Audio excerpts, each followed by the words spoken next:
Friends, twelfth chemistry में आप सबका बहुत बहुत स्वागत है। तो डियर स्टूडेंट, जो आज की वीडियो है, आज की वीडियो में हम दो इम्पोर्टेंट एंड मोस्ट इम्पोर्टेंट अभिक्रियाओं को कंप्लीट करने वाले हैं जो आपके 2022 के एग्जाम के लिए मोस्ट इम्पोर्टेंट रहेंगी। जिसमें बेटा हमारी जो पहली अभिक्रिया है वो है आपकी हेल वोल्हार्ड जिलिस की अभिक्रिया। हेल वोल्हार्ड जिलिस की अभिक्रिया बेटा, इसका शॉर्ट फॉर्म बनता है HVZ, है ना। तो हेल वोल्हार्ड जिलिस की अभिक्रिया या HVZ अभिक्रिया। दूसरी हमारी जो अभिक्रिया है वो बेटा है हमारी सिमिट अभिक्रिया। कौन सी अभिक्रिया बेटा? सिमिट अभिक्रिया। तो ये दोनों की दोनों अभिक्रिया जो है बेटा, ये आपकी बेंजोइक अम्ल की अभिक्रियाएं हैं, सॉरी एसिटिक अम्ल की अभिक्रियाएं। दोनों की दोनों अभिक्रियाएं बेटा हमारी ये एसिटिक अम्ल की अभिक्रियाएं हैं। तो आइए इनको हम कंप्लीट करते हैं। तो बेटा सबसे पहले हम करते हैं कंप्लीट HVZ हेल वोल्हार्ड जिलिस की अभिक्रिया को। तो बेटा हेल वोल्हार्ड जो जिलिस की अभिक्रिया होती है, इसमें हम क्या करते हैं? बेटा एसिटिक अम्ल होता है जो, इस एसिटिक अम्ल HCH3COOH जो हमारा क्या है? एसिटिक अम्ल। इस एसिटिक अम्ल, ठीक है, इस एसिटिक अम्ल को सूर्य के प्रकाश में, ठीक है, सूर्य के प्रकाश में, तो ये रहा आपका सूर्य का प्रकाश। इस सूर्य के प्रकाश में हम क्या कराते हैं बेटा? इसकी क्लोरीन से अभिक्रिया कराते हैं। किससे अभिक्रिया? क्लोरीन से, ठीक है। हेल वोल्हार्ड या HVZ जो अभिक्रिया होती है, इसमें हम क्या करते हैं बेटा? जो एसिटिक अम्ल होता है, इस एसिटिक अम्ल की सूर्य के प्रकाश में क्लोरीन से अभिक्रिया कराते हैं। तो जैसे ही बेटा हम इसकी क्लोरीन से अभिक्रिया कराएंगे तो क्या होगा आप समझो। इसमें आपको दिख रहा है बेटा Cl कितने दिख रहे हैं? 2 Cl। तो 2 Cl में से बेटा एक Cl क्या करता है बेटा? एक H। यहाँ पर कितने H दिख रहे हैं? 3 H। तो एक Cl एक H से क्रिया करता है, एक Cl एक H से क्रिया करता है और बाहर कर देता है HCl। समझ रहे हो ना? यहां से एक Cl चला गया, यहां से एक H चला गया, समझ गए ना? एक Cl एक H चला गया, कोई दिक्कत? HCl बन के बाहर। अब हमारे पास यहाँ एक Cl बचा है, तो जो एक Cl जो बचा है बेटा, वो एक Cl जाके जुड़ जाएगा यहां पर, है ना। तो देखो यहाँ पर एक तो H चला गया, तो कितने H बचे? 2 H, मतलब CH2। यहाँ पर क्या बचा है बेटा? यहाँ पर एक CH2 बचा है ना, एक Cl इधर आ गया, तो ये लिख दिया हमने Cl, और बाकी ये COOH ज्यों का त्यों, तो ये COOH ज्यों का त्यों। फिर से बेटा हम इसकी क्लोरीन से क्रिया कराते हैं। वही क्या? वही सूर्य का प्रकाश की उपस्थिति में। तो फिर से क्या होगा बेटा? एक Cl एक H को फिर से बाहर करेगा और बन जाएगा HCl। अब एक Cl जो बचा है, तो फिर से वो एक Cl जो है ना यहाँ पर जाकर जुड़ जाएगा। जब वो एक Cl जो बचा है वो यहाँ पर जाके जुड़ेगा, तो आप देख रहे हो क्या बनेगा? देखो एक H तो कम हो गया, तो यहाँ पर क्या बचा है? CH बचा है, CH। अब एक Cl इधर चला गया, तो ये Cl था, तो अब क्या होगा? Cl2 और ये COOH ज्यों का त्यों। क्लियर? आगे बेटा फिर से इसकी क्लोरीन से क्रिया कराई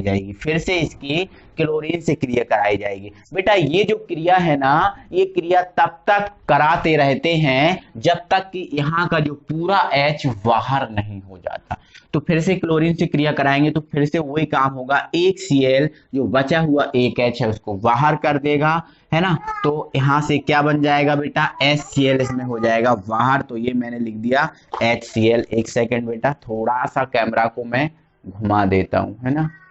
चलो ये आपका बेटा HCl हो चुका है बाहर, एक सेकंड। हाँ, HCl बेटा हो चुका है बाहर, है ना। अब हमारे पास क्या बचा? एक Cl बचा जो यहाँ पर आके जुड़ जाएगा, तो H भी चला गया, तो हमारे पास क्या बचा? C, और यहाँ A आ गया, तो Cl आ गया, तो Cl2 तो था, ये क्या हो गया? Cl3, और ये COOH। यहाँ जगह नहीं थी इसलिए बेटा मैंने यहाँ लिख दिया, कोई नहीं दिक्कत। ये क्या? 3 क्लोरो है और ये एसिटिक अम्ल है, तो ये हमारा बन गया है ट्राई क्लोरो एसिटिक अम्ल। ट्राइक्लोरो एसिटिक अम्ल बन चुका है। ट्राइक्लोरो एसिटिक अम्ल बन चुका है बेटा। यही हमारी HBZ अभिक्रिया है। तो हम बेटा क्या करते हैं, इसमें एसिटिक अम्ल की सूर्य के प्रकाश में क्लोरीन से अभिक्रिया कराते हैं। तो ये क्रिया जब तक कराते रहते हैं जब तक कि पूरा H बाहर नहीं निकल जाता। तो एक बार में एक H बाहर निकलता है, तो एक HCl के बाहर निकल गया, एक Cl यहाँ जुड़ गया, ये बन गया। फिर से Cl2 से क्रिया कराई, एक Cl, फिर H बाहर हो गया, एक Cl यहाँ जुड़ गया, है ना। फिर से आप Cl3 से क्रिया कराई तो फिर आपका ये H बाहर निकल गया और अब यहाँ एक भी H नहीं बचा, मतलब क्रिया हमारी बंद हो गई। ये हमारी हेल्महोल्ट्ज़ की अभिक्रिया HBZ अभिक्रिया है। इसकी थ्योरी बेटा आप लिख लो अपनी कॉपी में।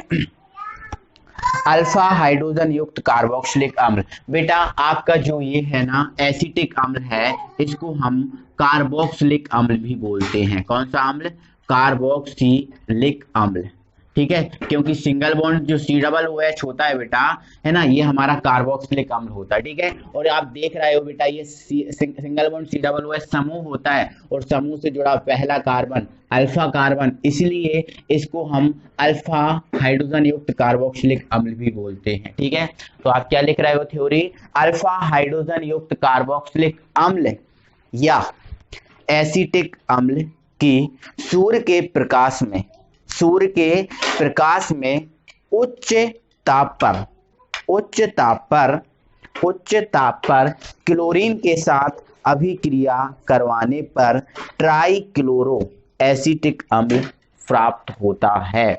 इस अभिक्रिया को HBZ अभिक्रिया कहते हैं। आई होप कि आपको समझ में आ गया होगा बेटा, कोई दिक्कत नहीं है। नेक्स्ट जो बेटा हमारी आज की दूसरी अभिक्रिया है जिसका नाम है श्मिट अभिक्रिया। तो बेटा हम क्या कर रहे हैं, जो श्मिट अभिक्रिया होती है, इस श्मिट अभिक्रिया में हम क्या करते हैं बेटा, जो आपका एसिटिक अम्ल होता है CH3COOH एसिटिक अम्ल, इस एसिटिक अम्ल की बेटा हम हाइड्रोजोइक अम्ल के साथ क्रिया कराते हैं। हाइड्रोजोइक अम्ल से क्रिया कराते हैं। हाइड्रोजोइक अम्ल क्या होता है बेटा? N3H, ये होता है हाइड्रोजोइक अम्ल। इसके साथ अभिक्रिया कराते हैं और ये जो बेटा अभिक्रिया हम है ना कराते हैं सांद्र H2SO4 की उपस्थिति में। सांद्र H2 जो उपस्थिति होती है उसको एरो के ऊपर लिखा जाता है। सांद्र H2SO4 की उपस्थिति में कराते हैं और एक क्रिया होती है बेटा 50 से 55 डिग्री सेल्सियस ताप पर, समझ रहे हैं ना। तो श्मिट अभिक्रिया में हम क्या करते हैं बेटा, एसिटिक अम्ल की हाइड्रोजोइक अम्ल के साथ सांद्र H2SO4 की उपस्थिति में 50 से 55 डिग्री सेल्सियस ताप पर अभिक्रिया कराते हैं। तो बेटा जैसे ही हम इसकी अभिक्रिया कराएंगे, तो देखो होगा क्या, आप समझो चीजों को, क्या होगा आपको समझाता हूं, आपको बताता हूं। तो बेटा जैसे ही हम इसकी अभिक्रिया कराएंगे तो आपको जो दिख रहा है ना CO2, ये खुद बाहर निकल जाएगा। तो ये CO2 हो जाएगा बाहर।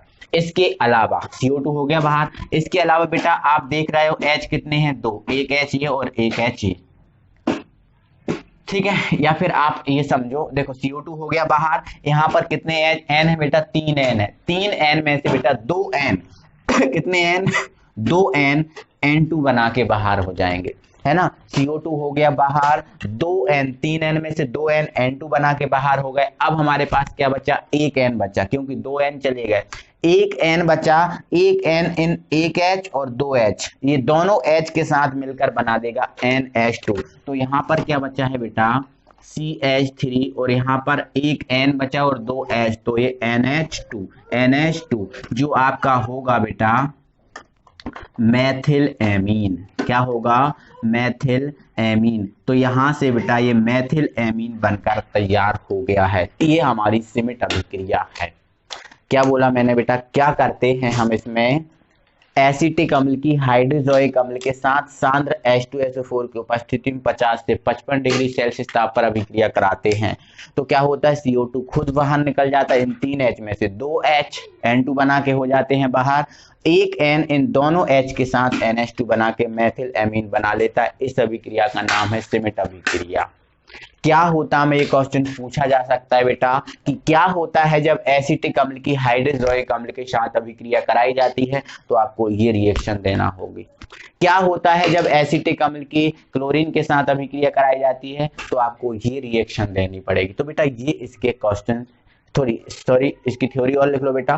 थ्योरी क्या हो जाएगी, एसिटिक अम्ल की हाइड्रोक्लोरिक अम्ल के साथ सांद्र H2SO4 की उपस्थिति में 50 से 55 डिग्री सेल्सियस ताप पर अभिक्रिया कराने पर मेथिल एमीन बनता है। इस अभिक्रिया को श्मिट अभिक्रिया कहते हैं। क्लियर? आई होप बेटा कि आपको समझ में आ गई होंगी दोनों रिएक्शन मोस्ट इंपॉर्टेंट हैं। तो आप दिल से वीडियो को लाइक करो, अपने फ्रेंड सर्कल में शेयर कर दो और मिलते हैं अगली वीडियो में। Thank you very much.